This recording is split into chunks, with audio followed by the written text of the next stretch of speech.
The City Double Cash Card presents tips for cheering on your kids. Number 9, be supportive. Hey, son, stay focused on everything I'm shouting. You heard your father. Encouraging words filled with pressure. Go get him. We love you, buddy. There it is. Wouldn't it be great if everyone said what they meant? The City Double Cash Card does. It lets you earn double cash back with 1% when you buy and 1% as you pay. The City Double Cash Card. Double means double.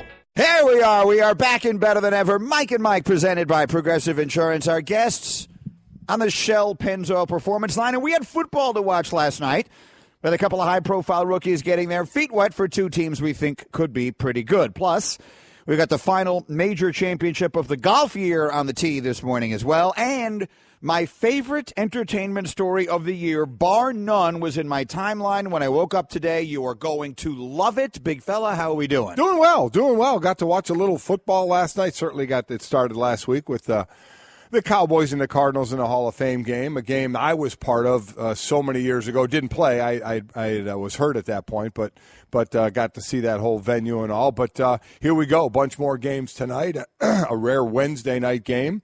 And it was fun to watch, and it was fun to have an eye on, as I talked a lot about yesterday, guys at the back of the roster. This was fun to watch guys at the top of the roster are hoping to be the top guys, and in Christian McCaffrey for Carolina, the running back, and Deshaun Watson, the quarterback for Houston. And while we're going to get into that, I quickly want to know, there was a great story last night, and I'm going to put this over the football. David Quisenberry. Oh, yeah. You see that story? Of course. David Quisenberry is an offensive tackle, and I remember watching him in the Senior Bowl in 2013, that year after that season, and I really liked him. I liked him. From San Jose State, wasn't from a big college, good-looking kid, good-sized kid. And he ended up from San Jose State, ended up going and had a good Senior Bowl, ended up going in the 6th round to the Houston Texans. That first year cost him because of a foot injury. But he didn't play the 3 years after that because he was battling cancer. For those 3 years, he missed his first year with a foot injury and the next 3 years battling cancer. And the Texans kept him around. They would waive him when he cleared waivers, bring him back, non-football injury list. Last night, he played. Yep. Last night was his first game in 4 years, the first time he was able to play football. He finished his chemo this past April, got involved in all the off-season activities, and this was the first time back on the field. His family surprised him in going there. He said he got pretty emotional when he saw that. The players had nothing but praise for this guy. And so to me, I put that as the top of this, because whether he makes a team or not, we'll see. But for that battle and that fight and to be back on the field doing what he loves to do, but going through what he went through. And as he said, all of my teammates saw what I went through, from the chemo to losing my hair to losing weight to gaining it back, and the battle to get back on the field. To me, that's the best story of last night, that David got back on the field. Yeah, no argument out of me. Some things are far more important than the football. There is plenty to get to. Yes, sir. With the football, though, we will in just a Off moment. the top, But let's start the off the top. top where the Dodgers win again. They beat the Diamondbacks. They win their 80th game in just 113 tries this season. Yep, the quickest they've ever reached that mark in franchise history. How about this as well? This may be even more impressive. They trailed 2-1 in the game, and they won the game. So they moved to 34-33 in games they've trailed at any point. With a win percentage of .507 there, it's better than 18 teams have overall. The last team to finish with a winning record in games they trailed at any point was the 98 Yankees. They went 50-48. So they're doing it when they have the lead. They're coming back when they don't have the lead. They are just absolutely on fire. Absolutely. Meanwhile, Ryan Zimmerman drove in 5 last night in a 10-1 win over the Marlins, and he now, Golic, is the franchise all-time leader. Broke a tie with Tim Wallach to take over sole possession of first place on the Nationals Expos all-time RBI list. Certainly going to continue to climb up the ranks. He's the leader for the Nationals and Expos in home runs and in RBIs and in doubles as well. He becomes one of 3 active players who is its franchise's all-time leader in home runs and RBIs. Evan Longoria with the Rays and Giancarlo Stanton with the Marlins. But, you know, the Nationals and Expos franchise been around a little longer. They've existed for 49 years. Marlins and Rays, they've existed for a combined 45 years. That's an interesting little stat there, to have the players that are the greatest in the categories in the history of their respective Off the top. franchise. All right, the golf begins today. The There you PGA go. Championship, and let's go Jordan Spieth. He has one chance and one chance only to become the youngest player ever to win the Triple Crown. First, he would be the sixth men's golfer in history to win the to have a career grand. I said Triple Crown. You're right. Yeah. Grand Slam. Grand Slam. Career is what I meant Grand to say. Slam that I can't even say at this point, which is obviously each of the majors at least once. He is 24 years old and just 17 days. The youngest now is Tiger Woods, who is a little over 24 and a half years old. So that's what he's shooting for right now. So shockingly enough, he's not the favorite. Rory McIlroy, who plays well at Quail Hollow, is Correct. the favorite in the 7-1. Jordan Spieth is 8-1. All the regulars you think, the Dustin Johnsons, Ricky Fowlers, Jason Days are in that group as well. But it's Rory as the favorite, but Spieth looking to make that young history. Right. Mickelson plays very well on this course as well. We'll talk to Andy North about it off the top of the next hour. But by the time they get to the next PGA, He'll be older than Spieth Tiger. will be older than Tiger. So this is his it. one shot to be the youngest ever. Off the top. To do it. Okay, Martavis Bryant is back, Mike. He's cleared to practice and play in the preseason. It's a conditional reinstatement, but you have to believe if everything goes well, he'll be on the field for the Steelers week 1. Multiple drug violations, so he was out the whole year, was actually told to get off the practice field at the beginning of camp, couldn't practice with the team, but he's done everything the league has asked. So now, as Greeny said, the league has said, okay, you can practice in the preseason, you can play in the preseason games, you're not cleared to play in the regular season yet, but I agree with you. I'd imagine if he keeps going the way he's going, that he is going to be allowed. And let me tell you, that's a big weapon for them to get. They have Antonio Brown, we know that, but that would be a nice weapon for them to get back on the field if he can keep doing what he's doing. Oh, absolutely. That you put him back in that mix, and they missed him last year with Antonio Brown, with Le'Veon Bell, with a healthy Ben, and that's always a question mark because of all the hits that he takes. But there's no reason to think they shouldn't be as good as any offense in the AFC. Off the top. And that brings us to the game last night. And let's pause on that thought here. Make it off the top and what everybody's talking about. Brought to you by O'Reilly Auto Parts. Better prices every day, because I want to get into this game. Because as our buddy Mark Schlereth always said, these games don't count, but they matter. Right. And I know that you always watch, and for understandable reasons, you were a 10th-round draft pick. Right. You watch late in these games to see all these guys battling to make rosters. For most of us, what's really interesting are quarterback battles, and there are some of them around the league, and one of them is in Houston, where Tom Savage got the start last night and was pretty good, and then Deshaun Watson came in and I thought was very good, and that is going to be an interesting to watch all the way through the next month. As I've said all along, I thought Deshaun Watson, I would have taken him as the first quarterback, not just because I think he could have played earliest, but I just trust him, and I would trust him going forward as well. First, Tom Savage, listen, 9 of 11, 69 yards. So, it wasn't whipping the ball down the field, but and he was certainly under pressure, especially early in the game. That O-line for the Texans struggled a little bit with protection, and he was dodging some bullets back there. But he certainly did fine. And then Deshaun Watson came in, and I tell you what, I love the way they started the game with him. Rollout. First play, little half rollout, basically no thinking involved. Get your feet wet. Move a little bit with your legs. If you get quick pressure, you can dump the ball. If not, usually you have one of those dragging receivers coming over the top that's usually wide open, either mid-range or short. He hit the short receiver. Easy completion. No problem at all. So I really like the way they started that. Second play looked like a rookie. Second play was a seam route up the middle. He knew the safety was coming down to play, and he overthrew with a wide-open receiver.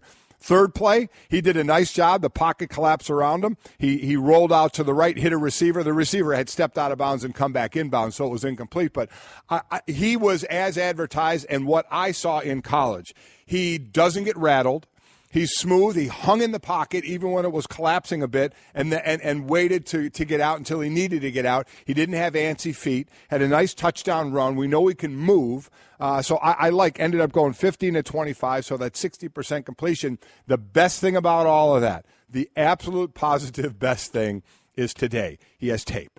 He now has tape to watch. And there's all the little things that you don't see when you're watching the game on TV that he and the coaching staff will get to break down. What were you looking at? Why did you look here? Why did you throw here? You had an open guy. Why why overthrow? Was it the safety? Did you get spooked by him? What are the reasons that you did what you did? That's the great learning curve for him right now, is he now has tape to go over. I think that's one of the most important things. Well, look, I have to believe that Bill O'Brien in his heart of hearts would love to see him win this job. Yeah. And if you look at the lack of quarterback consistency that the Texans have had under O'Brien, you know the stat. They've had 8 different starting quarterbacks under O'Brien going back to only 2014, the most in the league in that time. And you would think that means, well, but they've been in the playoffs every year. Yeah, they have. I mean, they make the playoffs every single year, win a bad division every year without any stability at all at the quarterback position. If Watson wins this job, he'll be the 9th different starting quarterback in 3 seasons and 1 game.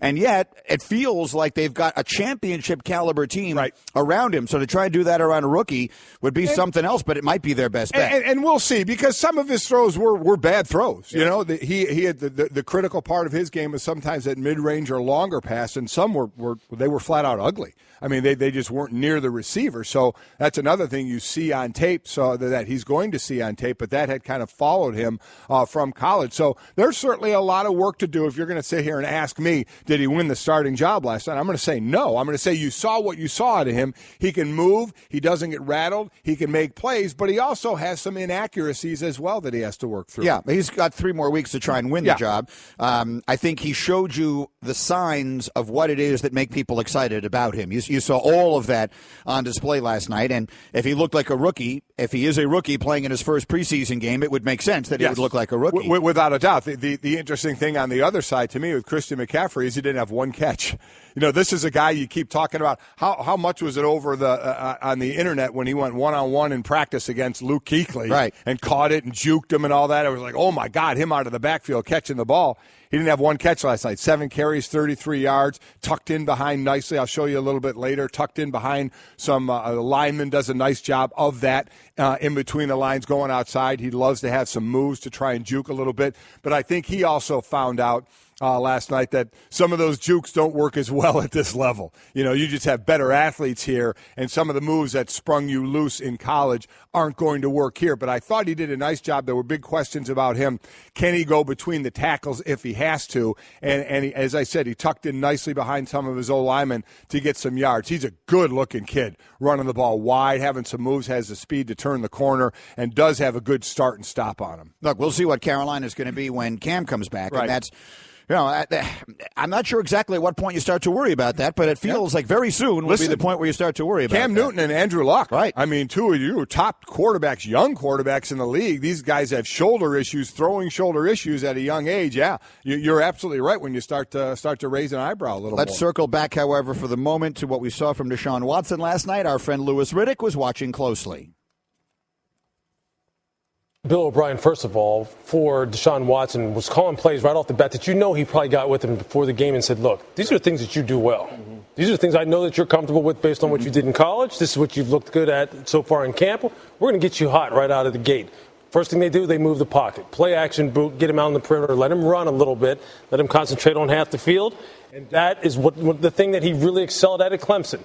Then when things broke down a few times, you saw very good pocket awareness. One of the things that you didn't see with RG3 as his career started to progress and then go downhill. Pocket awareness, something he really struggled with. Deshaun showed that tonight. When he had to operate from the pocket, he stood in there tall, stood in there strong, was not afraid of the rush, kept his eyes down the field, and put some balls on the money here, and especially at the end of that third quarter where they had like a 15-play drive that ended in his 15-yard scramble there for the touchdown. Tremendous poise. All the things that you saw coming out of Clemson that we all lauded him for, and all said this is what he is, he showed tonight, which is exactly how you want it to start off. Completely agree. I mean, because you want to see, you would expect a rookie their first time in the NFL. There's going to be some jitters. How do you handle the lights? And I completely agree. And I said it earlier, is they did a great job of putting him in position to be comfortable with his plays early on, knowing what he can do and putting him in position to do those things. As I said, some bad throws, and you work through that. Nobody is perfect, no doubt about it. But I do like the way, just as Lewis said, that he stood in the pocket when he needed to. He took some hits. He didn't bail right away. Those are the things outside of the stats you look for. You look for the big word is poise. Do they have happy feet? Especially a guy that can use his legs to do some damage, as you saw on the 15-yard touchdown run? Does he rely on it too much? Does he bail out if the pocket's collapsing too soon? And he hung in there. He took some hits to make some throws down the field. So to me, he was as advertised, both on the good side and where his deficiencies are as well. We saw that. I think that it also is a testament to the value of a guy who has just played that much in college. Completely agree. He comes into the NFL so much more ready at least to do that than the other guys will. When you see Trubisky get thrown out there with his 13 games of experience, and if and when we see some of the other young guys in there, Mahomes and Deshaun Kaiser and others, right. And we've seen it going back to Mark Sanchez, these guys who did not play a lot in college, it sounds obvious to say, but all experience matters, and so he's a lot more ready to go than a lot of these other guys probably will look in their first test. Mike and Mike presented by Progressive Insurance. You can test drive Snapshot to see how much you could save before switching to Progressive. Visit progressive.com/snapshot. Tons and tons more football that we'll get to coming up shortly. But I find myself interested in this story. I find myself probably disproportionately interested in this Mayweather-McGregor fight. I'm almost embarrassed. Well, you're going to buy it, so. Well, a lot of people are going to buy it. Yeah. It doesn't mean they're already thinking about it now. It doesn't mean that anytime anything flashes on their timeline about it, they immediately go to it. I find myself intrigued by this entire thing, in spite of myself, in spite of my understanding that it makes me a sucker and a boob. I am still incredibly interested. And here's an actual sports part of the story.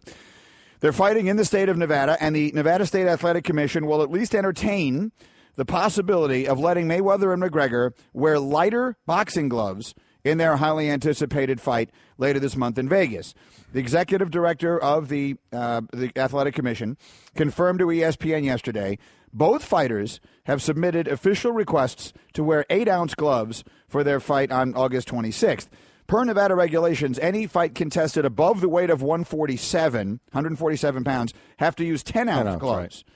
This one is going to be at 154. So they would have to wear 10-ounce gloves. They have both petitioned to want to wear lighter gloves. Here's a quote. Both camps have submitted a waiver by the date we requested. The commission will hear both camps' reasoning as to why it should deviate from its regulations. The chairman will then lead a conversation to blah, blah, blah.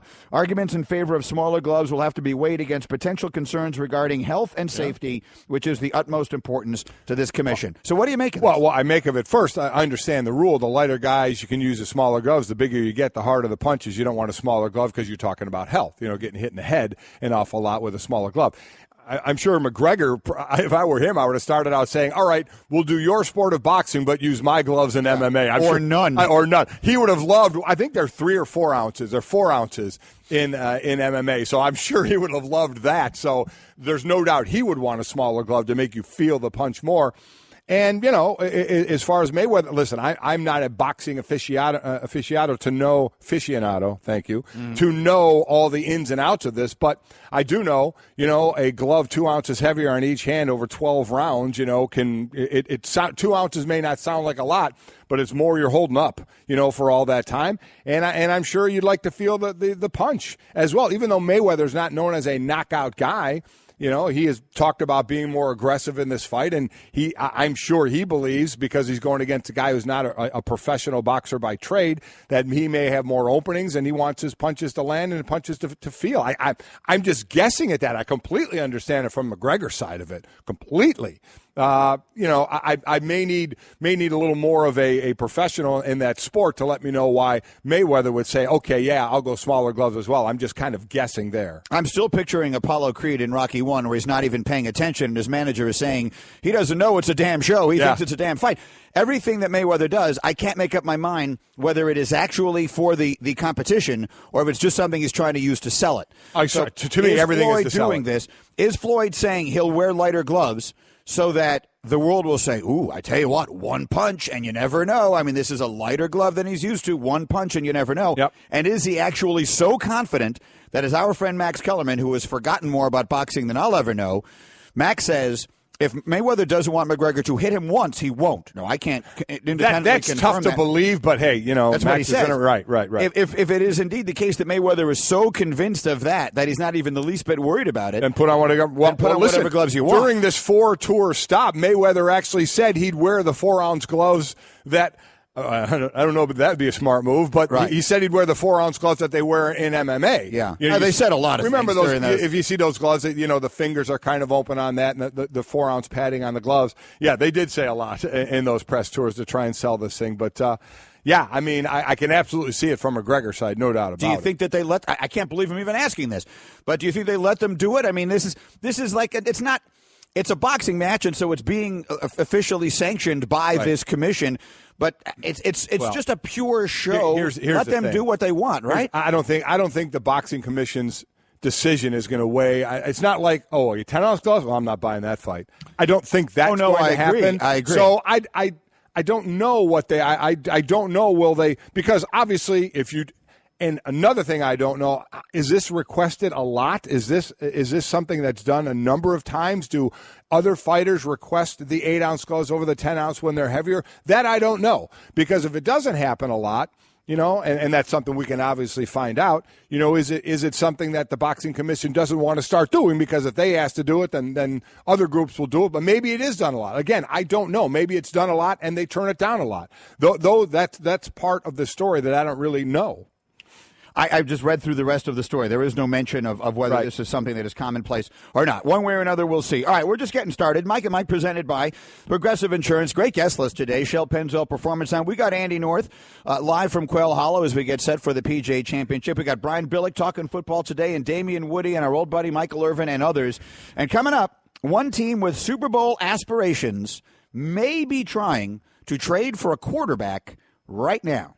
Well, Greeny, we're halfway through another baseball season, and we're really seeing some players who stand out as winners. Kind of like business travelers who win at business by staying at La Quinta Inns and Suites. That's because you can put your La Quinta Returns loyalty points to work on the spot with instant free nights. Just drive up with no reservation and instantly redeem points for a free night that same night simply by using the La Quinta app. It's like hitting a grand slam. With an app instead of a bat. Well played. Prepare to win at business by learning more about instant free nights and check out the summer rates at lq.com.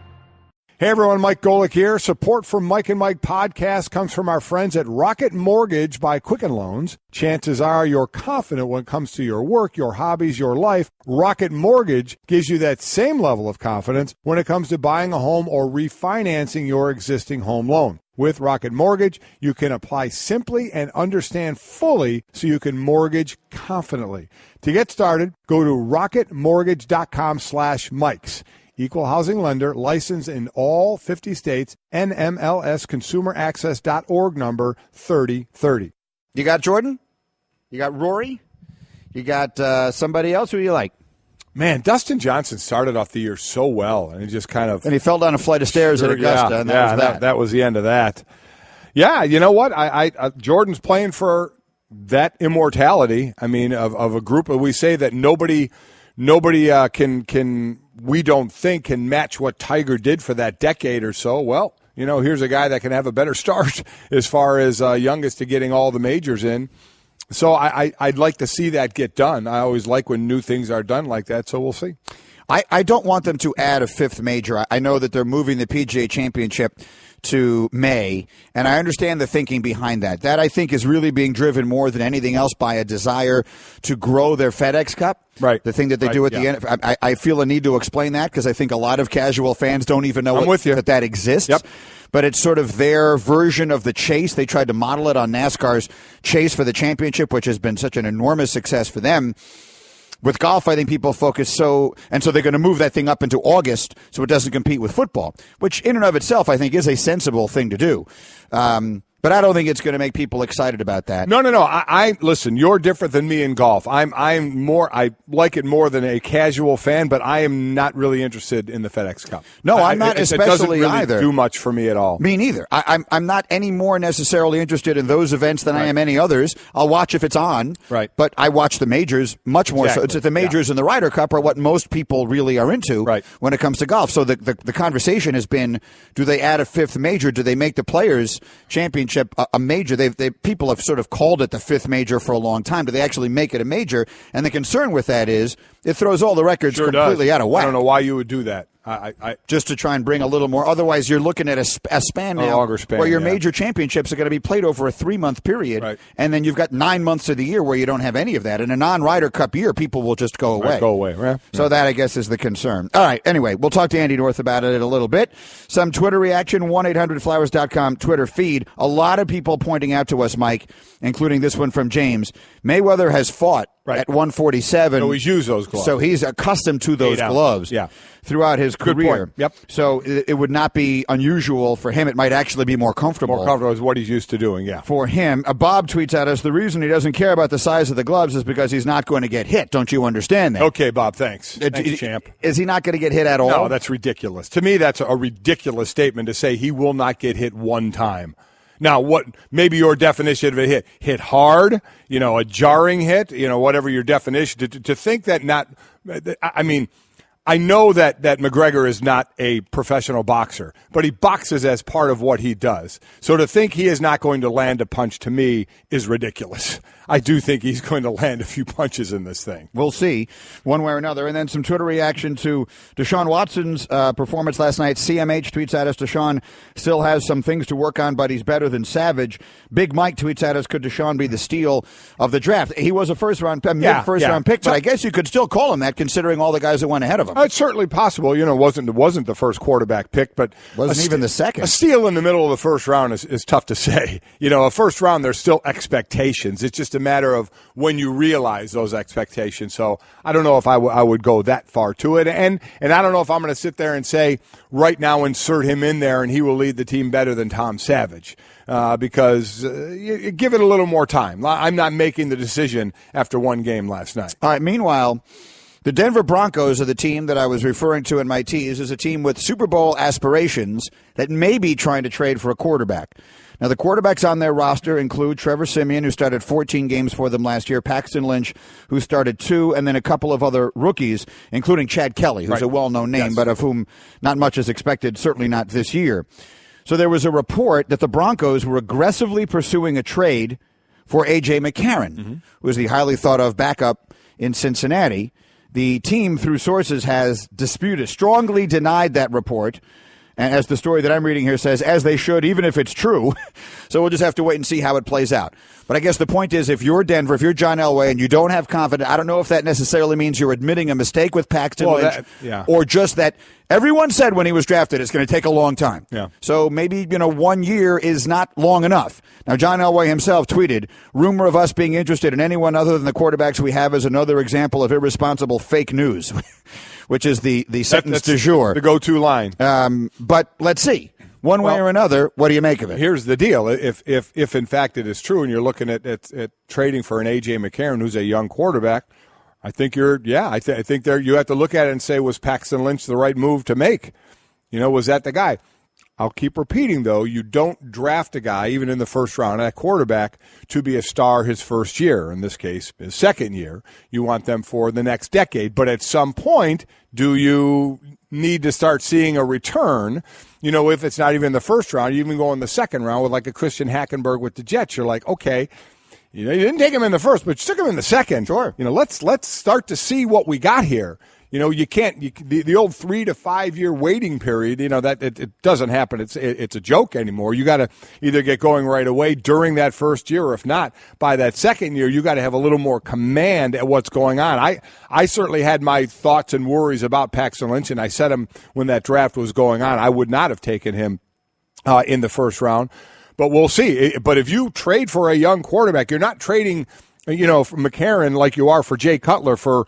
Fill in this year, come in, know the system, and we'll go from there. With A.J. McCarron, you might be saying, well, this could be our guy. And if that's your guy, that means your first-round pick isn't your guy. So that would be saying, we may have missed on this one. Or you may be saying, I've got a Super Bowl caliber defense, and I just need someone right now who can do a little better than what we have here. We'll see. Okay, so that's one. Again, John Elway's calling it fake news. Let's see what winds up happening. Elsewhere, and another quarterback note, there was a story earlier this week that I think the most important piece of it was overlooked, and that is we saw an interview in which Johnny Manziel said that he's considering coming back, or that he would be interested in coming back as a coach, coming back and coaching, college coach, probably on the college level. And unspoken in that, I guess, is all these quarterback conversations, all these openings, all these teams, all the discussion about Miami needing a quarterback and where will Colin Kaepernick go and his team and all that, his name doesn't even come up. No. Never. I mean, never even mentioned for a second. And so that leads to the question, is it over? Is it just done? Is the notion of him coming back and playing in the NFL over, which wouldn't surprise me? And if it is, do we have to start talking about one of the great busts of all time for a guy to win the Heisman, to be as highly touted as he was, to be a first-round pick and start only 8 games in the whole history of the NFL in quarterbacks, I should say, drafted from 1990 through the present time. There were only 3 quarterbacks drafted in the first round who started fewer games than Manziel. Jim Druckenmiller only started 1. Right. Dan McGuire started 5. Andre Ware started 6. Todd Marinovich and Johnny Manziel started 8. By comparison, Jamarcus Russell started 25. Yeah. Now, he was the first pick in the draft. We'll go down. Johnny was 22nd. Yeah. But here's a guy who came in with as much hype, forgetting where he was drafted, but he was a first-round pick, and as much hype as anybody. His jersey was outselling Tim Tebow's jerseys, and he's going to wind up starting 8 games and go away and never be heard from again. Well, listen, it would not surprise me because much like when Tim Tebow went in the first round and Johnny and Manziel went in the first round, I couldn't believe it, as a lot of people couldn't. But it only takes one team to make the move. But there are a lot of people that thought neither one of those guys should be first-round picks anyway. They were, in fact, not first-rounders, but later in the draft picks to me. So them going in the first round was ridiculous, and it kind of bared itself out there. In all honesty, now Tim Tebow was dealing with the fact that he was struggling at that position, no doubt about it, and that was been the main thing. And we know what followed wherever Tim Tebow went. But, he struggled at the position. And for Johnny Manziel, he struggled at the position, and he's got all the offseason off the field issues going on as well. If these guys wanted to play in the NFL, they're in a position you need to show something, okay? Because they didn't. They both showed they struggled passing the ball. So you're in a position, in my mind, you want to play. I mean, Tim Tebow didn't want to change positions, certainly his right, to the point now where he's in baseball. But people were saying it about him, and people say it about Manziel. You want to show you could pass, go play in Canada, where they throw the ball all the time. Go play there. I know there's a 2-year thing there, but see what you can work around. But a 2-year, show you can throw the ball. You showed for Johnny Manziel, you showed you don't throw it very well. You show you have issues. Go be somewhere where you can prove you throw the ball and don't have any issues. But he hasn't, so who's taking a chance? Who's looking at him and saying, yeah, last we saw of him wasn't a whole lot, and he's not shown me anything. Okay, he's showing some video of him working out in the sand somewhere. That's not going to make me sign him. Now, a team could do that, and because it's no great loss if you end up cutting him. You're not like you're costing you a lot of money. But again, is he worth bringing what comes to town with him, even if it's for a short time? I don't know why. If these guys truly want to say, you know what, I can play quarterback in the NFL. Right now, nobody thinks I can play in the NFL. If you really want to, go throw in Canada. Bigger field, whip the ball all over the place. Go show you can throw. And I bet you'd have a job in the NFL, or at least a shot to have a job in the NFL, if you go prove you can throw the ball. I wonder how many quarterbacks, I don't know if this is something that could be looked up quickly or not, have been drafted in the first round and been completely out of the league this fast. It's 3 years, 3 seasons. And he's out of the league, and his name didn't even come up. No. I mean, not at all. Not even all it didn't even occur to me. No. Like, until his name came up in connection with the coaching, I didn't even think of him. Right. And then now all of a sudden, I said, wait a minute. He's a coach now? I thought, what happened to him trying to be a quarterback? It seems like everyone has just given up on that very notion. All right, we're Mike and Mike. Coming up next, we will analyze the fine line that separates stupid from sensible. I know what side I'm on. Back to school time already? It sure is. Sport Clips Haircuts wants you to leap to the head of the class with our giveaway of back to school gear plus a year of free haircuts. Visit Sport Clips for the right cut and ask for the MVP experience. Then we'll take care of the rest. After all, winning hair isn't everything. It's the only thing. Review the rules and enter to win at sportclips.com/back to school. Sport Clips. It's good to be a guy. No purchase necessary. Ends August 25th, 2017. Must be 18 or older. Subject to official rules at sportclips.com. Void where prohibited. Few other tweets through the 1-800-Flowers.com Twitter feed. Andrew tweets, lack of interest in the FedEx Cup is because of football and the end of baseball season. I would pay more attention in July and August. I think that's what they're banking on. That certainly could play, yes. So we'll see if they do. Chris tweets, I have a bet that in 3 years, Bears fans will wish they had drafted Watson. What do you think my chances are to win? Listen, I had said Deshaun Watson would have been my first quarterback taken in this draft. So I could see that. I mean, let's wait and see what Trubisky does. Again, just 13 starts, but he's a good-looking kid throwing the ball. Got an arm to throw it everywhere. But look at the difference of experience in college between Deshaun Watson and Mitchell Trubisky. Obviously, the Bears think the ceiling is higher for Trubisky. That's why they took him and where they could go. That's why I always say, let's pull the reins. Even if Deshaun Watson starts, don't everybody just automatically start saying, oh, he should have been the number one guy taken. Let's see in 2 years, in 5 years, in 7 years where these are. That's what you're taking a number one quarterback for. You're taking him for longevity. And at Aiello and Sons tweets at us, that's what alcohol and drugs will do. It'll ruin your career, referring to Johnny Manziel. I got another stat here, and a good job by Paul Carr getting this for us quickly.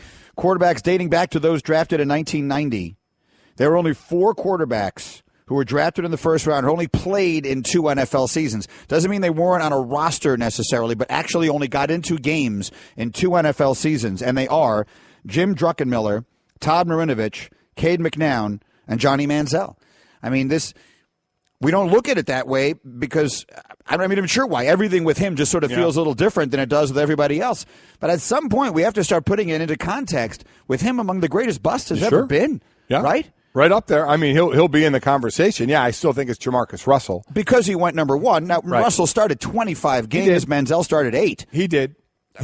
Russell went first, and Manziel went 22nd. Certainly so a difference there. But I guess, and so many people obviously got blinded by Jamarcus Russell. His size was incredible, and I think he made his career being Notre Dame in a bowl game. I think it was a bowl game, or just it was a bowl game. Just torched him. You lost a bet on that, by the way. Oh yeah, without to sing the LSU fight song. Yes, I did. But with Manziel, now that's one again. It's not shocking to me. Maybe shocking that he's going to be completely out of football, what issues you never foresee issues off the field. We knew he was this fun-loving guy that everybody loved in college. Everybody loved what he was doing in college, and then when he got to the pros, and all of a sudden you're hearing him saying, "Yeah, I didn't really study the playbook when I was a backup quarterback," and he was flying out to Vegas. So all those fun things in college all of a sudden aren't so fun when you have to be a pro and you're not doing them, and these are the results. Yeah, let's make that on the field. Straight Talk brought to you by Straight Talk Wireless. Best phones, best networks, no contracts. Do you believe we have seen the last of Johnny Manziel on a football field? Oh, I do, yeah. He'll never play again. I don't think he's willing to go anywhere else to show he can throw the ball. I think he may work out and just try and have these workout videos and show teams he's working. Again, it won't cost you much to bring him in, but I'll be honest, I don't think it's happening. Don't think it's happening. I mean, that's really remarkable for a guy to be as highly touted as he was, as talked about as he was, as big a star as he was. And while, yes, there were many who had their doubts about him as a pro, including you and me, yes, there were people who were saying he should have been the number one pick in the draft. Mm-hmm. I mean, there were people who thought he was going to be an NFL star. Jerry Jones thought he was going to be an NFL star. I mean, he got talked out of that and took an offensive lineman who might be the best player in the whole league. Yeah. But the point is, there were people on that bandwagon. Without a doubt. He came in with as much fanfare as any player in recent NFL memory. He did. And in 2 seasons, he's out of the league. He was a show. Completely. He was a show because he was a personality as well. He was a kid who had a ball in college, played well at the college level, and everybody kind of loved how he kind of just went and did his own thing. So yeah, there was a whole lot of hype coming into it, and that just shows you what the difference, or what some of the big differences from college to the NFL. Straight Talk Wireless, nationwide coverage on America's largest and most dependable 4G LTE networks. Okay, I'm going to save my stupid, sensible thing for the top of the hour, so let me give you, as promised, my favorite entertainment story of the year, bar none, okay, was in my timeline this morning, and you are going to love it. Okay. So I think I told you that I saw Groundhog Day. The movie the classic movie Groundhog Day starring Bill Murray has been turned into a Broadway musical. And it's good. It's not great, but it's good. Okay. And my kids, Stace and I took the kids to see it a few months ago. So there was a big story that I was reading yesterday that 2 nights ago, Bill Murray went to see it. Okay. For the first time. And obviously, it's a huge deal that Bill Murray is there to see Groundhog Day. And there were all sorts of stories about how he had tears in his eyes at one point, and he went up on stage and met all the actors. And it's just great, right? Very cool. Absolutely. So that was a nice story. I wake up this morning. Last night, he went again. So on consecutive days, he went to see Groundhog Day. How many days in a row do you think he'll do it? For those of you who know the plot of Groundhog Day, it is that you do the same thing day after day after day. And so, of course, there were a million Twitter jokes that were going on and out there about Bill Murray going back the second night. But how great would it be if he just keeps going every night for a while? I think everybody gets the joke now that he went back the second time. I think he's done. Maybe, but how great is that? Oh, yeah, that is pretty cool. That is a very cool. That's a very Bill Murray-esque thing to do. I totally agree. Yeah. When I sat down this morning, it was the first thing I saw when I opened Twitter this morning, and I love that story. Yeah. He went to see Groundhog 2 nights ago. He went to see it again. I'm showing up tonight, standing outside the theater just to see if he walks in. The Citi Double Cash Card presents tips for talking sports at the office. Number 8, be informed. I'm going to list some random stats that don't really mean anything. Uh-huh. Oh, yeah. I'm nodding, but I have no idea what you're talking about. Yeah, that's not working. Wouldn't it be great if everyone said what they meant? The Citi Double Cash Card does. It lets you earn double cash back with 1% when you buy and 1% as you pay. The Citi Double Cash Card. Double means double. We'll go live to Charlotte in a minute. Andy North will join us as they prepare to play the year's final major championship in golf. And we will see if Jordan Spieth is able to make history. Again, he has one chance and one chance only to become the youngest man ever to complete golf's Grand Slam. Right. Career Grand Slam, right. The career Grand Slam. By next year, he will be older than Tiger Woods was when Tiger he did was just over 24 and a half years old, and Jordan is just 17 days into being 24, but it'll be a year from now. So, as you said, this is it for him. So we'll get to that with Andy North in just a minute. Meanwhile, a little bit more Twitter reaction to some of the topics that we were discussing, including Johnny Manziel. I made the observation, and it was only because there was a story involving him and his desire perhaps to come back and be a coach on the college level, that we've talked a lot about quarterback openings, as we do every year during the preseason and the training camp portion of the year, and Jay Cutler and Colin Kaepernick. And, of course, each of them have their own – there's a unique nature to each of those stories. But it wasn't until Manziel's name came up that it occurred to me he doesn't even get mentioned. No, he does not. It's an afterthought. It's forgotten. He was a first-round pick with practically unprecedented hype 3 years ago. And now he's out of the league and his phone's not ringing. And he's one of 4 ever quarterbacks, or at least dating back to 1990, to be drafted in the first round and only play 2 seasons in the NFL. Marinovich in there, too. And Marinovich came out with a ton of hype because of the training with his father and that whole deal and how that went. Obviously, a huge school at USC that he went to and how that went, obviously, very, very poorly. But yeah, I mean, I'm with you. I never even thought of his name when Flacco hurt. Oh, Colin Kaepernick. And never thought, well, how about Manziel? Never even entered my mind. And it obviously doesn't seem to be entering any NFL team's minds either. No, for obvious reasons. His play on the field was not good, but that's not the reason he's not in anybody's camp. You can't. No one feels they can trust him, and that's why, to your point, if he went to Canada or somewhere else, not only could he work on his skills and demonstrate his ability to play, but he could also get, if he were to show up and be a good citizen and all of that. He went to Canada for 2 years. And the coaches there told NFL coaches, he's matured, he's changed, he's ready, he can be a leader, he can be someone you can trust. Right. I think that would make a bigger difference than anything else. Sure it would. Instead of, taking videos of him working out somewhere with a quarterback guru and some team saying, oh, yeah, now I'll take a chance. That's not going to do it. They need to see him in a football environment acting like a professional football player. So we'll see if that winds up happening. Meanwhile, we've got the final major championship of the golf year on tap. They tee off at Quail Hollow. The first groups go off in about 15 minutes or thereabouts, and our buddy Andy North is getting set to watch all the action with us. He joins us on the Shell Pennzoil Performance Line. Top of the morning, Andy North. Gentlemen, how are we doing? Doing well. We're doing great, and let's start, of course, with Jordan Spieth, who was the story of the week. Again, he can become the youngest male golfer ever to complete the career Grand Slam if he wins. And I just wonder, with the notion of momentum, it's 3 weeks removed from the incredible final round he played at Birkdale, where it looked like he had given it away and then put together one of the great finishing stretches that we've ever seen in major championship golf history. So what would be your best guess as to how that psychologically will impact him and carry over into this week? Oh, it definitely would be a positive for him. I mean, good gosh, the guy's won 2 of his last 3 starts. He's feeling good about his game. To have in the back of your head what you pulled off at the Open Championship, you never can get too far behind, in his opinion. So it's going to be real positive for him. As far as that is concerned, going from one tournament to the next, for you, whether you want a major like the U.S. Open or a different tournament, then all of a sudden that next Thursday, if you're playing that following week and you start to play bad, how quickly does it turn like that to where all of a sudden mentally you're like, wow, I just won a tournament and now I'm starting off bad in this next tournament? Well, every single week's different. You're traveling in between. You're playing a different type of golf course. The grasses might be different. There's so many different variables in it. But I guarantee you, if you play poorly the first 9 holes or something of the next week after you won a major championship, there's a little bit of self-talk going on that, hey, I can do this. I just proved I could do it. But sometimes it takes so much out of a guy to win a major championship that to play the next week, you see that they usually play well or they play terrible. There's no middle ground. That the energy level could be completely gone, and you need to take some time off and get regrouped a little bit sometimes. Mike, Andy North is with us. This is a golf course where Rory McIlroy has traditionally played very well.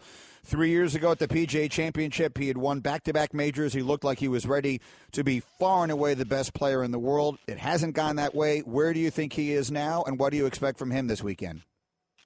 Well, I saw it over the last 2 starts for him. He's shown some real positive in his game. I mean, he's drove the ball at Bridgestone unbelievably well during the course of the week. We know that at times he struggles with the putter, but if a guy can drive the ball 330 yards in the middle of the fairway, he's going to have a great chance no matter where he is. And he has so many good vibes at Quail Hollow. He's won there a couple of times. It's a golf course he loves to play. So I think there's a really good opportunity for him this week for us to see the real Rory again. So we'll see, but anything can happen. It's going to be a good golf tournament on a golf course that almost all these guys know pretty darn well, and that's a big deal. And one of the things that, Mike, I'm not sure if you saw this, but yesterday for a little while, Twitter went crazy. Golf Channel was showing some of these guys on the driving range, and McIlroy was hitting his 3-wood 300 yards in the air. It was carrying 300 yards routinely in the air with a 3-wood. Andy, how far do you, at your pinnacle, after a big breakfast, how far would you have hit a 3-wood? Well, let's say I couldn't hit it that far. The equipment has definitely changed. The way these guys are going at it now has changed. With the golf ball that we've got now that a lot of people think goes too far, it's amazing. I mean, in our day, if a guy hit a 3-wood 240 yards or something in there, that was a pretty good swat. So it's ridiculous how far everybody's hitting it now, and it's fun to watch, but it's taking really good golf courses and making them almost meaningless. I mean, I know Rory and I are kind of in that same. Yeah, you feel that, yeah. How about Dustin Johnson had a 440-yard drive or something? It was longest, yeah. Ridiculous. Well, it wasn't too long ago, Andy, that we were talking about Spieth and Rory and Dustin Johnson and Jason Day. What's been up with Jason Day? I know he's had the situation with his mom, but he certainly has been struggling. Well, he's had a few little health things thrown in there also, and you get to you have to be so fine-tuned to go on these runs like we saw Dustin early in the year, and then all of a sudden it doesn't go that way. There's so many things that are part of trying to play good golf, and we see these guys go through these stretches. We are so spoiled. They are the norm. When you play really well for a while, then you don't play very, very well for a while. That's normal. What wasn't normal, I was watching Tiger every week where he had a chance to win every time he played over 15 years. That's ridiculous. So we're seeing more of what this game should be, where guys go through stretches of 6 months, they play great, then they struggle a little bit. And it's confidence, it's timing, it's stuff going on at home. I mean, there's so many different variables. So, and you can't, when you've got a bad day going, you can't bring the left-hander out of the bullpen to help you. So that's part of it. You have to struggle through some of your struggles. Andy North with us, Mike and Mike presented by Progressive Insurance. So who wins it? Who do you like? Who's our money on this weekend? Well, I'm going to throw something so off the tracks at you guys. We talk about golf courses for horses. We throw that around. Phil Mickelson's played this golf course unbelievably well. I mean, 2/3 of his starts there, he's finished in the top 10. Half of his starts there, he's been in the top 5. I wouldn't be a bit surprised if the old man gets it together this week and gets it around. So, it's so hard to pick guys. You got to love the way Rory's playing. You got to love the way Jordan's playing.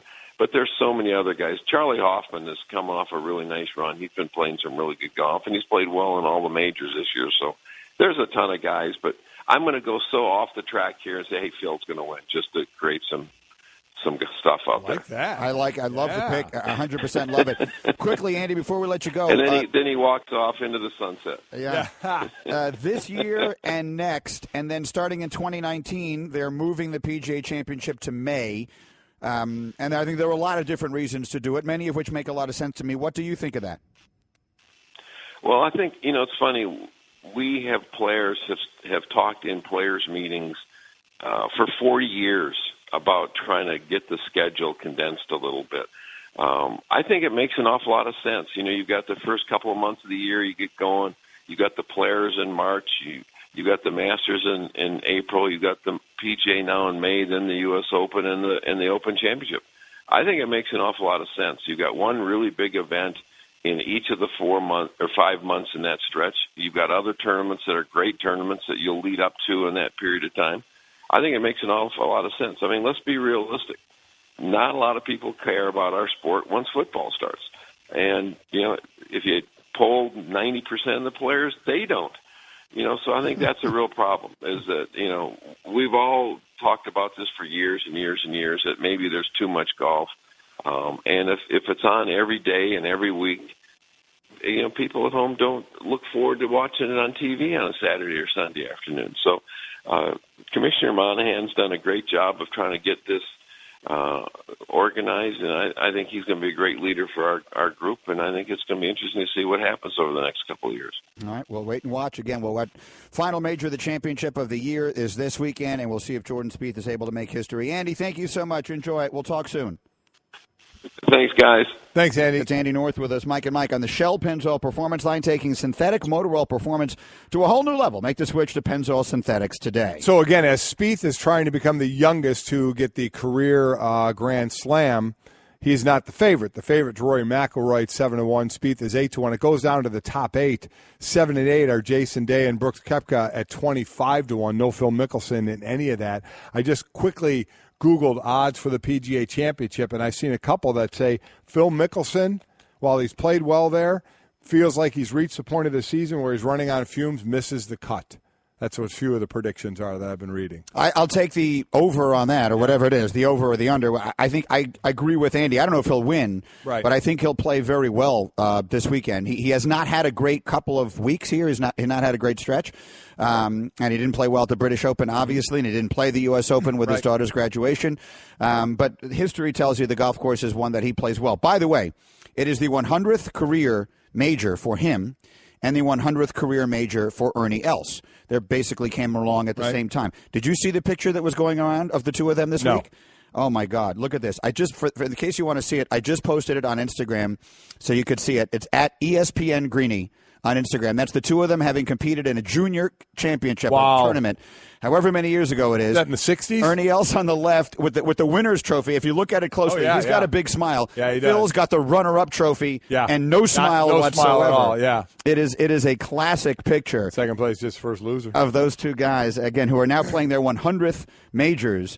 And I put it up on Instagram if you want to see it at ESPN Greeny. Phil tees off today at 125. Playing with Jimmy Walker, who was the defending champ and has had a very tough year. Jason Duffner is also playing in that group. So we'll keep a close eye on that. Actually, let's do a little nerd note. Nerd alert! Nerd!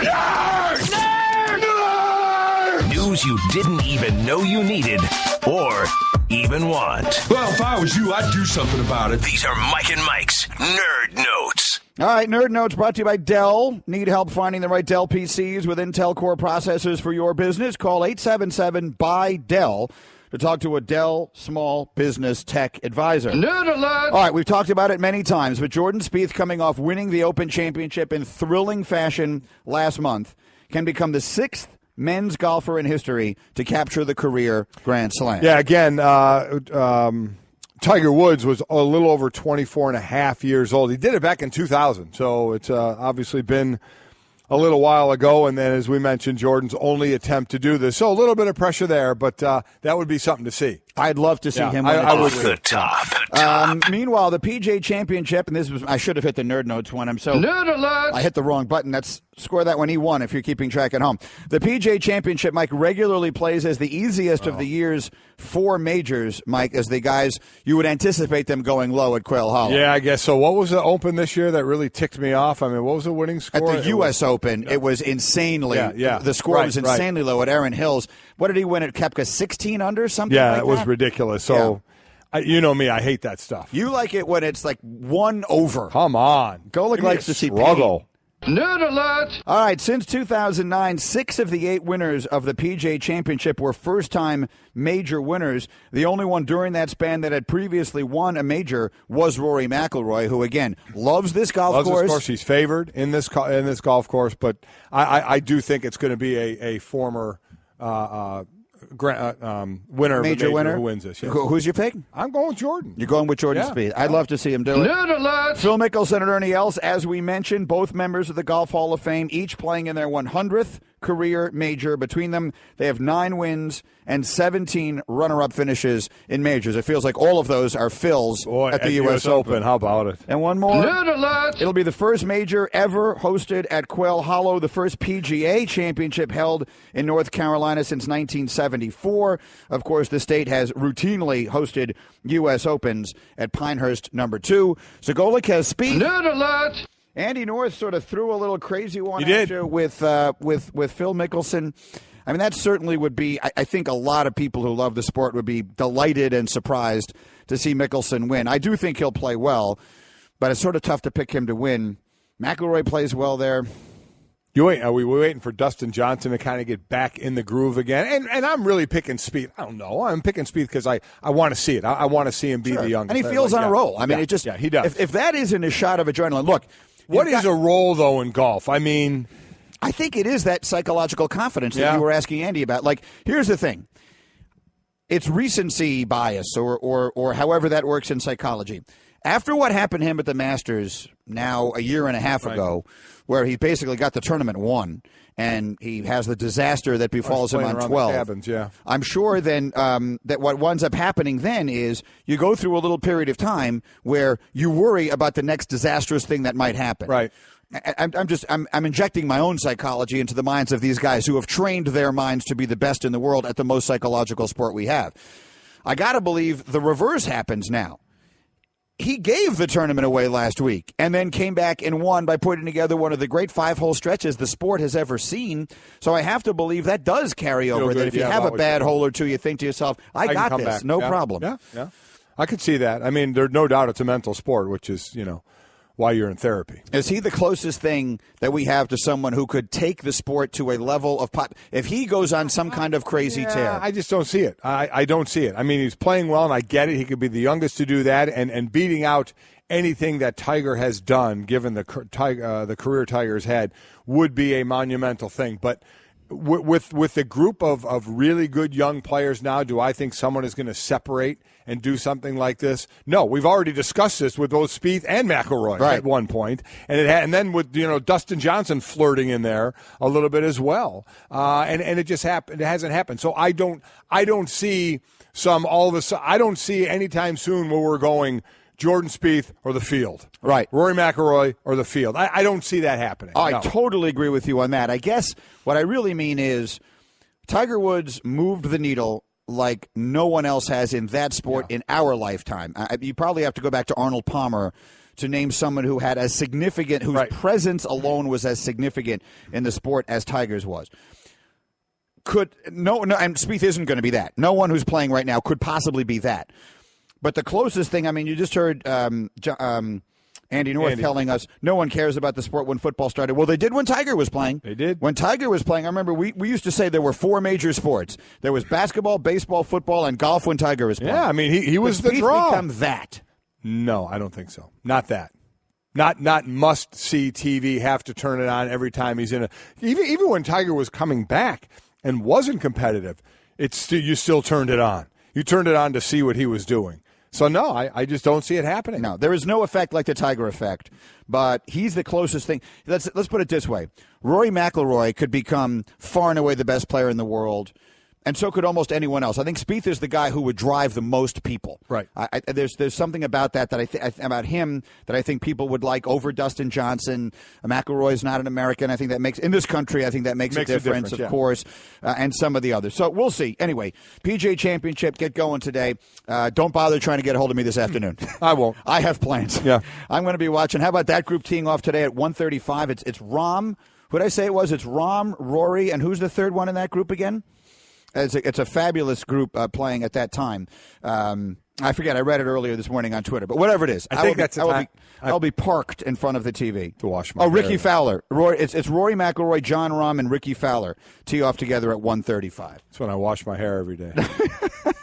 Sorry. Are you going to watch it or not? Are you into this or not? Will you watch the PGA? I will have it on. It won't stay on. I'll have it on, though, and I'll go back and forth to it, yeah. Because this is one, I know a lot of people, the casual golf fans, really don't even put this one in the same category with the other majors. Like they will watch the Masters, they'll watch the 2 Opens, and they don't watch this. Those others are more appointment viewing than this one is to me, yes. Guys don't really talk about antiperspirant. Despite that, 91% of Dove Men Plus Care users recommend it. Here's what they said. It blocks the, perspiration, I think is the fancy word. It's comfortable. It smells nice. My girl likes the smell. Well, it's hard. I think it's quite masculine. My underarms aren't the worst thing at the gym. It's kind of like the Hoover Dam from my armpits, I guess. Dove Men Plus Care Antiperspirant. Tough on sweat, not on skin. Hey everyone, Mike Golic here. Support for Mike and Mike podcast comes from our friends at Rocket Mortgage by Quicken Loans. Chances are you're confident when it comes to your work, your hobbies, your life. Rocket Mortgage gives you that same level of confidence when it comes to buying a home or refinancing your existing home loan. With Rocket Mortgage, you can apply simply and understand fully so you can mortgage confidently. To get started, go to rocketmortgage.com/Mikes. Equal housing lender, licensed in all 50 states, NMLS consumeraccess.org number 3030. All right, we are Mike and Mike, and we're very pleased to welcome to our studio now the co-author of the memoir written by John Saunders shortly before his death, Playing Hurt, My Journey from Despair to Hope. John U. Bacon is in our studio, and those of you just watching with us on television saw a little piece that Bob Lee put together about John. And John U. Bacon, first off, welcome. And you mentioned that as you watched that, it sort of made you emotional to see it and hear Bob's words. Bob did a great job, as usual, and it's hard to believe that he's gone. This, I think, for people that saw John and what he did here and just knowing him from his time at ESPN, I would imagine, and from your side of it, they would be shocked to read this and hear of all the things that he went through. Even his closest friends, Bob Lee and Chris Berman from 30 years ago, those guys are shocked. Some friends of his from high school are shocked. John told almost nobody the whole story. Even Wanda, his wife, found out a few things in this book that she did not know. Look, John went through physical abuse, sexual abuse, self-mutilation, self-medication, concussions, overarched by depression throughout, and he did not talk to many people about it. When did he approach you? When did you start talking about doing this? We met 20 years ago at a charity hockey game, actually. I'm a high school hockey player of little note. And on my left were the Hanson brothers. On my right was John Saunders, so I'll talk to him, I guess. So we started talking 20 years ago and kept it up. We're going to do a book on Madison Square Garden, actually. And then in the midst of this, in 2011, he stands up too quickly on the set of ABC College Football. He blacks out. He falls backwards. He bangs his head so hard he split his head open, basically. And that put him into Mount Sinai for 6 weeks to relearn how to walk and talk and read and write. And, concussion victims and whatnot, this is quite severe. And that's when John and I started talking about doing this. It had to be his idea. You can't push a man to write a book like this. And we had checked it out with his doctors to make sure it was helping him, not hurting him, to write it. But we started in 2012.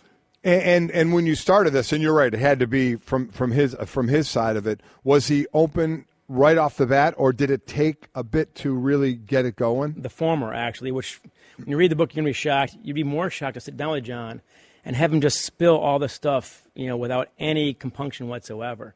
And I think that probably comes from 15, 20 years of therapy where he's used to talking about his feelings. John, as you know, is a very sharp guy, can articulate a wide range of things. But he pulled no punches in this book or in person. Why do you think, sorry, Greeny, why do you think he didn't, he was open to you to, I guess you get to a point. Why do you think he wasn't open to others earlier? That's a very good question, and one I never asked him, but if I had to guess, it's two things. One, he loved his job here immensely, and ESPN was extremely good to him. He said this was his best drug because while you do what you guys are doing, and no one but John and a few others know how complicated your jobs are. There's a guy talking into the earpiece right now telling him what to do next. He feared losing that work. That's one thing. And second of all, this is sports. As Joe Biden, the vice president, said to John on a train on the way back from a conference at the White House, you can come out as a gay football player, you can come out as a gay basketball player. You can't come out as a depressed athlete while you're playing because they won't trust you, you might lose your job. So I think John was genuinely afraid of that, and he was a tough guy. So this is all on his mind, I believe. John U. Bacon is in our studio again, co-author of John Saunders' memoir, which is called Playing Hurt, My Journey from Despair to Hope, and it's available now. Do you believe that the process of writing the book, which obviously took years, was therapeutic for him? From Dr. Carolyn Douglas, who's quoted a lot in the book, we know that it was. And John told me that as well. And that was vital to me. We said to the very last minute, if this is not helping you, we'll pull the contract, we'll do whatever, because obviously putting John in a tailspin is not worth anything. But it really was helpful, and my heartbreak now, of course, is that this should be him in this chair naturally, doing the victory lap, getting the big bear hug from the world. But even the manuscript being accepted meant so much to John, that he could come clean, and the biggest goal was to help the millions of others who suffer from this. What was the hardest thing for him to talk about to you? His father. With all the other things going on, his dad's abuse would get him choked up, even at age 60. And what that told me, what John said, is that the bruises wear off. The sense of worthlessness that you get from being abused is something you fight the rest of your life. Because a 5-year-old, a 10-year-old is not going to blame his father, even though he should. You can't. That's the guy in charge of your house. You blame yourself. And you internalize that, and even in your 50s and 60s, that's still hard to shake. I think a lot of people look at this. Depression as a disease. I've talked about it on the air many times. And we see stories that don't end happily, and they wonder, how is it that someone can appear, as public a figure as John Saunders was, can appear one way and in reality be suffering so much? How did you see that dichotomy in him? Both are true. I'll say that what you saw on TV was not, you know him quite well, I'm sure both of you did. It was not phony. It was really John. It was only one part of him, tip of an iceberg. John said about this work, it is so demanding that it was the greatest drug he could have because you can't be anywhere else when you're doing this. Now, when you hand out the football in New Orleans to Nick Saban, you go home to your hotel room and you cry for an hour. That's what John would do. But amazingly kept those two things largely separate. I think historically they say men have an easier time compartmentalizing their lives than women. That's a stereotype, granted. But John was exceedingly good at that. He was also exceedingly good at hockey. He wanted to be a pro hockey player, and he wasn't for a variety of reasons. How much do you think that added to all of this? The concussions added quite a bit, and we know that discussion quite well, of course, on your show. What John made clear is that concussions themselves do not necessarily make you depressed. It's not a direct link. But when you can't walk and talk and read and write, and you have no idea if you're going to get these things back, all right, then you might get depressed. John, after this accident in 2011 on the set, John had an IQ of 154. Now he's down to 102. They gave him 10 pegs and 10 holes. It took him 6 minutes to put 10 pegs into 10 holes. This is not a dumb guy. And that will make you very depressed. So the hockey definitely figured in quite a bit. And John had, they say if you had 10 concussions, you probably had 20. And John, if you read the book, he was not a finesse player, let's put it that way. Yeah. So. And so more on that, because for those of us who haven't had the chance to read it yet, I have the copy and I'm looking forward to reading it. How about the hockey career and what that meant to him and how, in your mind, as one who knew him and went through this process, this therapeutic process of writing the book, where did hockey figure into all of it? Strongly. And that was his first big dream, was not ESPN, was being a pro hockey player. His brother Bernie made it to the NHL, actually, for 10 games with the Nordiques. John was a very good player, coached by Jacques Demers. as a junior player, actually, as well as his brother. But John was also into self-medication at that point, even, as he says, dealt drugs out of his locker in high school. So that held him back some. And then concussions, injuries, shoulders, you name it, you know how this stuff goes. But when he lost that, very quickly, broadcasting took over. He needed something else for confirmation, for validation. Without his dad, his support. It was great to feel a crowd cheering for you, and now it's great to hear an audience cheering for you as well. He starts out in Ajax, Ontario, as Country John Saunders on Sunday morning playing Baptist sermons. I'm not making that part up. So in sitting with him and talking to him time after time for this, what was your biggest takeaway? Two things, and I don't suffer from depression, so I'm translating for John, and that was the trickiest thing. One, as Mike already said, it's a disease. And trying to cure depression by saying, suck it up, works about as well as cold medicine for cancer. It's far deeper. You need help. And second thing is you can get help. And there's plenty of help out there. The success rate of treatment for depression is very high, but you have to get the treatment for depression for that to work. And men, military guys, athletes are the three categories that are least likely to ask for help. And so what do you believe, or what do you hope, and I know that you mentioned a moment ago, it should have been John sitting in that chair talking about this book, but what do you hope beyond that people will take from this about him? We understand spreading the word about the challenges of depression, but how about him, about John, about the man that he was? All this aside, John was a really good guy. And he's not just a guy with a disease, not just a victim here by any means. You can have all this. You can be a diabetic and be a great guy, obviously. You can have this disease, and he was a great husband, as you know, a great father. That was his biggest fear, is not repeating his dad's mistakes. He did not. And he's a ton of fun to be around. And believe it or not, about every 5 or 10 pages, you might laugh. John, as you know, had a great belly laugh, even while talking about the worst things in his life. At my home in Ann Arbor, here in New York, during our many visits, John would make me laugh every 15 or 20 minutes. That is a remarkable man. Again, the book is called Playing Hurt, My Journey from Despair to Hope. John U. Bacon is the co-author of the memoir of our friend John Saunders. And as I mentioned a few moments ago, also in John's memory, over $600,000 have been raised so far for pediatric cancer through the V Foundation. He was a founding member of the board of directors of the V Foundation, very active with that, and we know how incredibly important that was to him in his life as well. John, thank you for coming and for sharing this story. We appreciate it very much. Mike, it's hard to,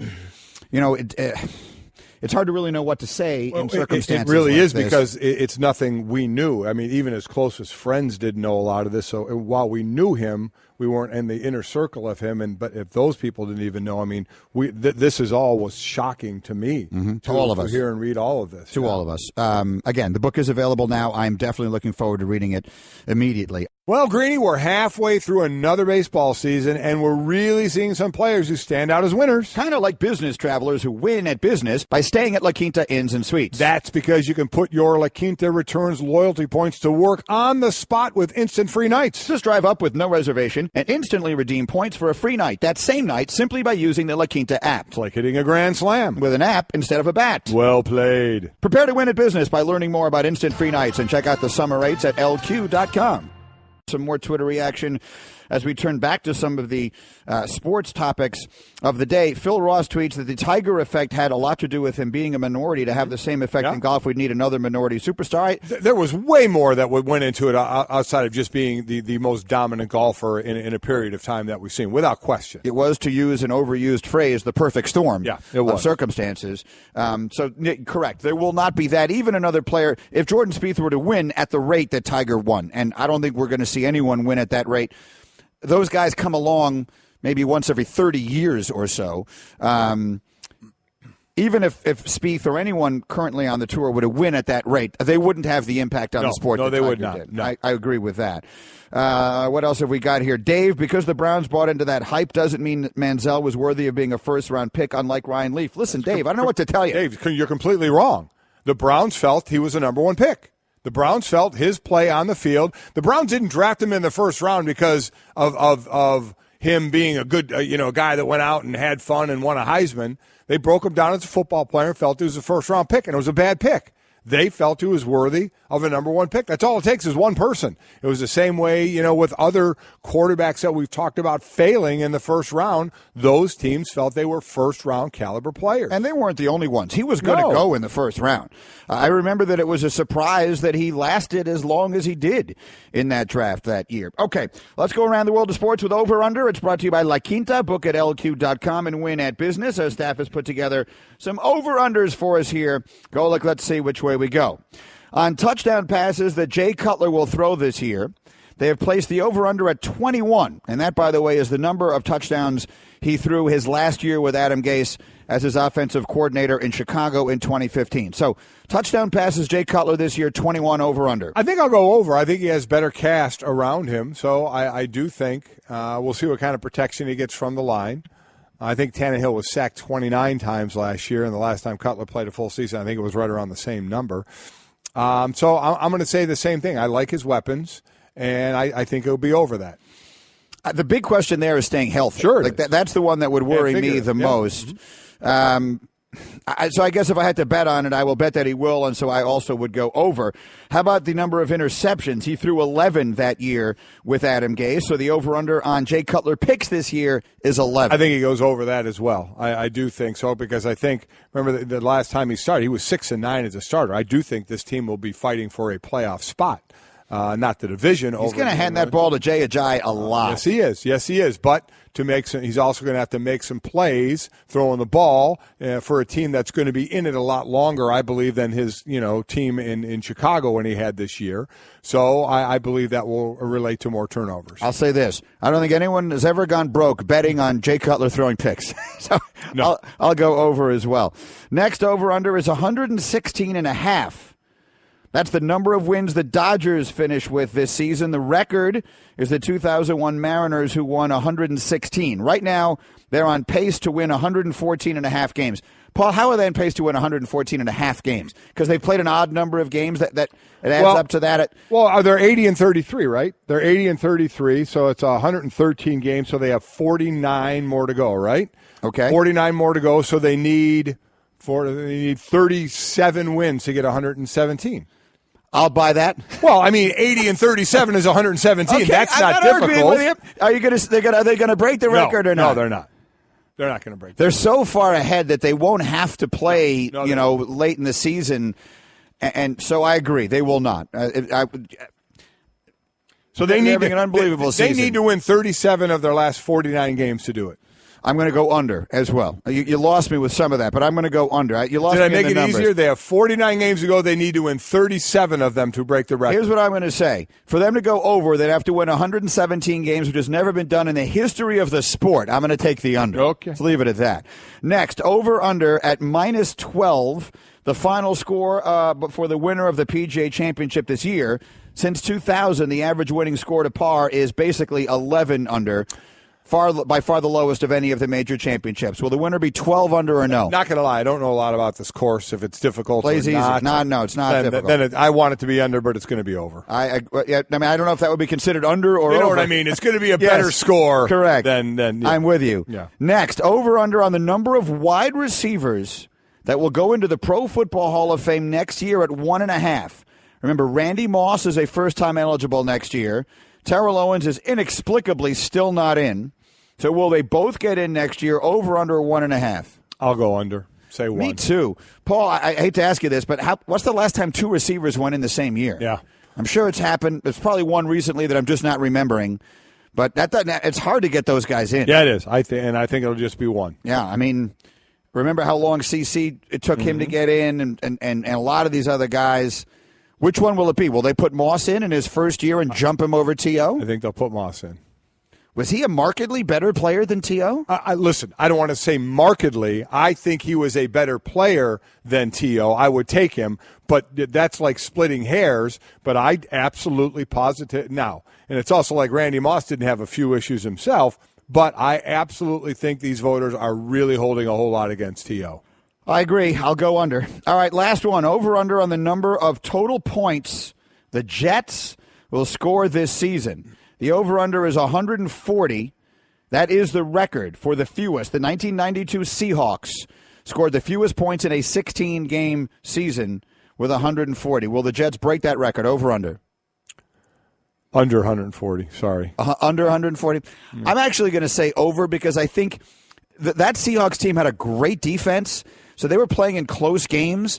I think that the Jets are going to be in so many garbage time games, they'll score garbage time points. They'll go over 140, but not by much. Not by much. That's a really depressing way that is. For us to finish over-unders with Mike and Mike, brought to you by La Quinta. We had a lot more football to get to here. Quarterback questions are out there. We'll get to those with Brian.